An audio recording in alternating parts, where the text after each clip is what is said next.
you have to ask, and I ask tonight, why did the authorities keep feeling it's okay to release people like Wilmot into the community?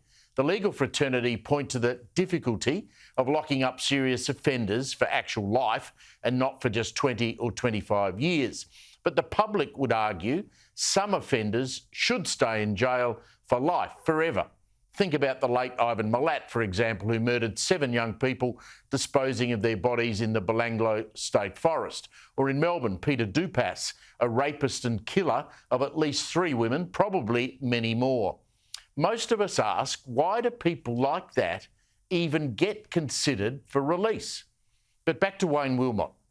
What has shocked all law-abiding Australian taxpayers this week is the notion that he would not only get out of jail again, more of that in a sec, but once out, Wilmot is going to go onto the NDIS, that money-draining social policy that's being rorted right around the country.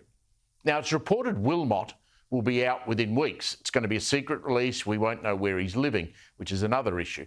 His NDIS program, National Disability Insurance Program, as reported in the Australian today, will include, wait for this, 8 hours of help each week with daily life.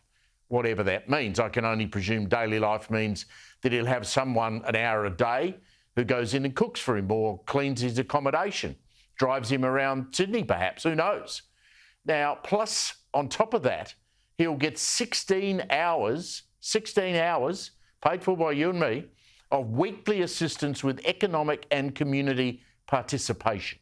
I mean, seriously, this is for a bloke who at the age of 15 joined a gang of 4 others who snatched Janine Balding outside a Sydney railway station. She was 20.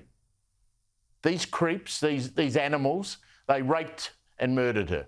This was back in 1988. The prosecution at the time did not allege Wilmot was involved in the rape, but he was jailed because he was part of that gang. Now, tick forward to 1996.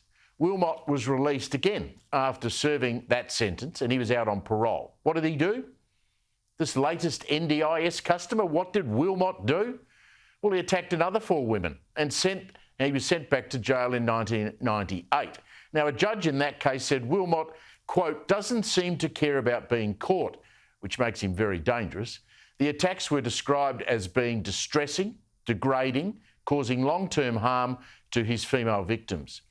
He's resisted in prison rehab programs. He's been called a remorseless psychopath who poses a, quote, significant risk of carrying out further attacks on women. So how is it this bloke will be released into the community? Worse, why are taxpayer funds, NDIS resources, being used on him?